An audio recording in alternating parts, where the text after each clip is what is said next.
Welcome to Authentic with Brazil 201. I'm your host, Brazil 201. Today's episode, we're going to talk about the 2024 election and everything that went wrong with the Harris campaign, why the Democrats lost, what they need to do, a lot to blame. But my first thing is, let's talk about the obvious Joe Biden and the massive cover up on his obvious mental decline. Now, the Pod Save America guys are going to be mentioned a lot in this episode because they do not get to pretend that they are both outsiders and insiders. A year ago today, they interviewed Dean Phillips back when he was primarying Joe Biden and attacked him for challenging Biden for him saying something that everyone was screaming since 2022 that Joe Biden is too old. And this was a problem that was only going to get worse because guess what? Benjamin Button is not real life. You do not get to age backwards. And the Joe Biden of 2020 looks 20 years younger than the Joe Biden of what was then 2023. But the Dean Phillips situation, they constantly attacked him saying you're going to make Joe Biden look weak. When Joe Biden himself looked like a feeble old man who you would not trust to be alone at night. That's all we're saying here. Now, coming to the other aspect of the Pod Save America white guys, is that they only seem to attack the Democratic Party when their former boss seems to give them okay, because they were complete Biden loyalists up until the hospice debate on June 28th. Okay.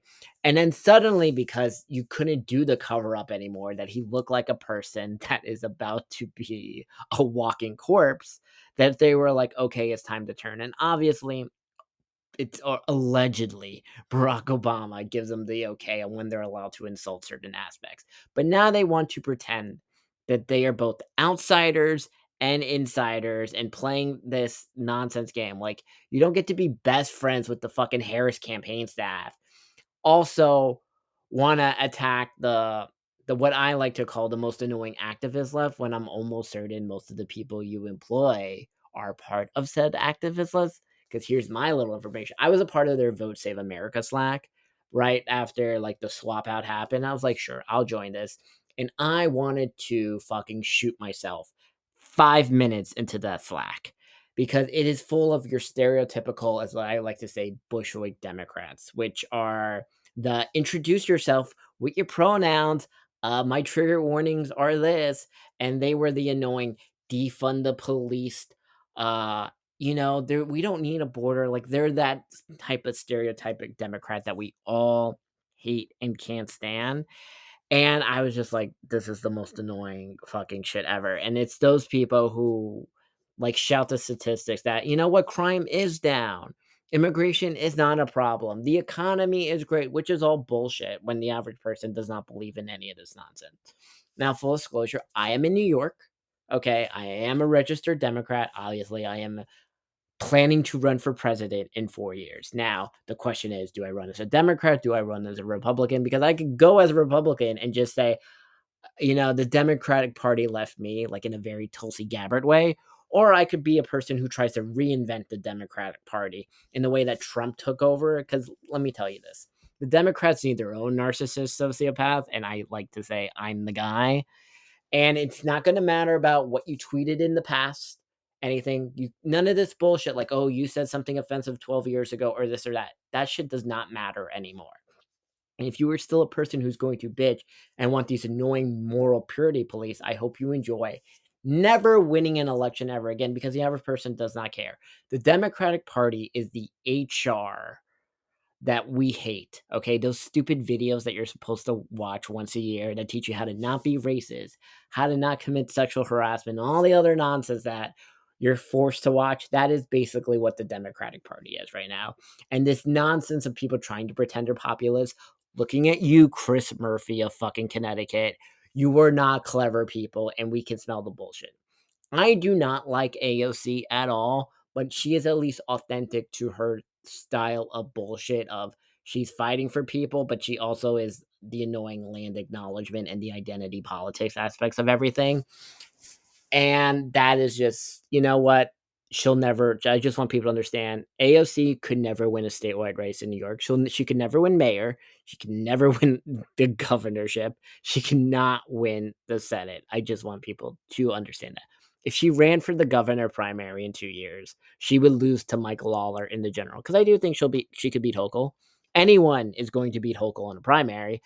I just don't think any Democrat is going to beat Mike Lawler, mainly especially if after the mass deportations, if New York is clean and feels safe again, and they get rid of the SALT deductions or raise the SALT cap, Mike Lawler is going to cruise to victory. I don't think people understand. The blue states swung the most right for a reason. And I don't think it's not just because of the pronouns, the land acknowledgments, the cancel culture, the annoying pro-Palestine protest, and the round robin style of getting arrested and being let out. That plays a part, but that's not all of it. And I think people trying to pretend that's not an aspect of it is just bullshit. But I want to go back to the Harris campaign. Okay, Jen O'Malley or whoever was in charge of was like, you know what we need to do is we need to hire the most annoying activists to be to make Kamala seem cool and make it Brad Summer and the all the other nonsense that was going along with that. Because thinking Harry Sison, Organizer Meme, and Jack Schauselberg are who should be the faces of your campaign is the most idiotic thing. I just want to say those three will have no part in my 2028 campaign because I can't stand those three fucking people. And Jack pretending as if he had no part in the Harris campaign when he was paid by the DNC. Allegedly. You don't get to speak at the DNC unless you're paid. Allegedly, or you're part of the actual committees and all the other bullshit. But my God, all you're missing is Taylor Lorenz, and you have the infinity stones of the most annoying self-righteous people ever online, and that will make you want to join the opioid epidemic yourself. Now, the other aspect is in that little Pod Save America interview, they just kept mentioning 107 days. We only had 107 days, which I find bullshit because there's that 1 month period between the hospice debate and the dropout. And any common sense person would be like, I don't think Biden is going to be the candidate. We should plan for Harris or a potential Democrat. And what is our message going to be? Because this is basically as someone who works in television, if you see the ratings of your show not doing well, you begin to course correct and plan as an emergency situation. Television and politics are very much the same situation. I do not know why more people who work in television do not decide to do politics. It's the same bullshit. This isn't hard to get. How to play people, how to understand the demographics of what you need to do. This nonsense of thinking, well, Hispanic voters only want this, and African Americans only want this. The whites of the East only want this, but the blue wall whites need this, and all this other nonsense when people just want a lot of things. They want better healthcare. They want immigration fixed. They want everyone who was sent here by fucking Abbott and Ron DeSantis 2 years ago deported back, ignoring the fact that mass deportation polled over 60% for 2 years. I am in New York. I knew so many people who voted for Kamala Harris who want mass deportations because all the places that are by these migrant shelters are where the crime is happening. And I know progressives are going to be like, crime is down, crime is not happening, blah, blah, blah, blah, blah. Shut the fuck up. You are wrong. Just because the statistics say it's down to this, have you not realized you were wrong? Have you not realized everything is locked up in every store in New York right now? And probably California and every other fucking failed city right now in the blue cities. It is a mess. Okay? And if you think you're going to be popular by going to these anti-mass deportation rallies that are going to appear, I hope you realize you're on the wrong side of this on the polling area because you cannot choose to decide when you want to believe the polls, right? If mass deportation, abortion access, and cheaper health insurance all poll the same, you cannot choose to believe, well, two of these three things are correct. You have to meet people where they are. Okay. You can't be like, well, they don't introduce themselves with their pronouns. They don't say Latinx. They're not doing land acknowledgments. I don't want them a part of the party. Well, guess what? I hope you have fun having this annoying Bushwick, Rachel Maddow lookalike coalition that will never win you a general election. Just facts on this. There's a ceiling to the nonsense people will tolerate, and things have gotten really shitty.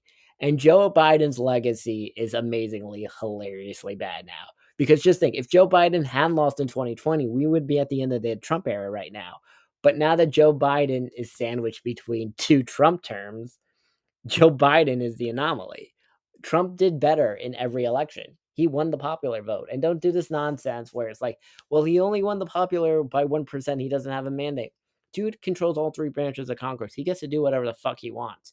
You don't get to do these moral victory nonsense. That's like saying, well, I got nominated for an Oscar, but I didn't win. So I guess there was no mandate or whatever. Like, shut the fuck up. The next thing, I hope everyone involved with the Harris campaign and the fucking influencers have no say in any of the 2028 people. Also, the 2028 people who are going to run outside me, all the people who lied, every governor outside Josh Shapiro lied to the fucking American people after Joe Biden did the terror summit thing where he brought the governors back saying, I can win, I can run, I don't know what my own name is. And they're all like, yeah, he can do it. First of all, Newsom, 2024 was your time to run. You were running this fucking shadow campaign the entire 2 years. We all knew you wanted to be the emergency nominee. But you know what? Whatever. But Newsom, Whitmer, Wes Moore, Pete Buttigieg, all of them said Joe Biden's going to be the nominee. He can win. He is mentally competent. No, that is the blatant lie that will always be held against you in 28. Everyone who called out Joe Biden pre-debate for his age deserves to run. Dean Phillips, myself, Josh Shapiro never really made a comment, but it's okay. Josh Shapiro, I just want you to know, if I become the Democratic nominee in 2028, which I do believe I am going to be because I am going, as long as they don't make like South Carolina the first state and the DNC doesn't do bullshit again. But if the DNC does begin to do this bullshit where they're rigging it so only certain people can win, I'm just gonna run as a Republican then, because fuck you, the Democrats deserve to lose to fucking whoever at that point. But I just want to know, Josh Shapiro, you'll be my VP. I don't care what the anti-Semite protesters have to say. Just so you understand that. You should have been VP. I think if you were VP, I understand it would have ruined your 28 shots, but Bob Casey probably would have been able to win his Senate race. But, the Harris campaign was all vibes, even though they said they were losing the entire time. Couldn't distance themselves from, the most unpopular president ever because they didn't want to hurt his little feelings because they live in the Disney Channel world and all this other bullshit. I'm just so annoyed. Still annoyed at the Pod Save America guys who are defending institutions. No one gives two shits about institutions. Everyone wants everything to burn the fuck down, okay? You were playing into 2008 rules in 2024. So don't give me this. Trump won with the Obama coalition, which comes to our next aspect. The Obamas, the Clintons, the Bidens, Harris, and Liz Cheney, and fucking Nancy Pelosi and Chuck Schumer or anyone over 75 should have no say in the 2028 process. Okay? Because people can smell the bullshit. And if they start seeing the nonsense again where you're rigging certain things so that Pete Buttigieg or Gavin Newsom is going to be the nominee, people are going to be really pissed. Because people can see the bullshit, and you know what? If the cities are clean after the mass deportations, why would people want to vote Democrat, especially if there is no what is it called, federal abortion ban, right? Which I don't think Trump will do. I don't think they have the votes to do it. I don't think it happens. I know Mike Johnson obviously wants to do it. I do not think it happens. And obviously, if God forbid that did happen, then congratulations, Democrats, you get to win because the Republicans shot themselves in the foot with such an idiotic, stupid policy. But the bros they brought in, and obviously the Joe Rogan aspect of it all, Democrats, you got to be able to shoot the shit, talk sports, talk Wicket, talk Gladiator, talk college football, on how I'm glad Alabama is the 11th seed, and I hope to God Alabama makes a run and wins the title as an 11th seed, because that would be fucking fantastic. It's okay to be offensive. Nobody cares. It's okay to call people unattractive. We have Ozempic. We have Botox. Anyone can become beautiful now, okay? Beauty is not on the inside, okay? That's a lie Disney Channel tells people, okay? Some people are just unattractive. Life is not fair, okay? You all saw Wicked, okay? Not everyone gets to be Ariana Grande. Some people are the ugly guy that, she's actually dating in real life, who's fucking Bach in the movie, who is also apparently SpongeBob in Broadway. But anyway, this is the first episode of Authentic with Brazil 201. Remember to like, subscribe, rate, and do everything you want to do. And I promise the next episode will be more condensed and focused. It'll be about Wicked. That is it.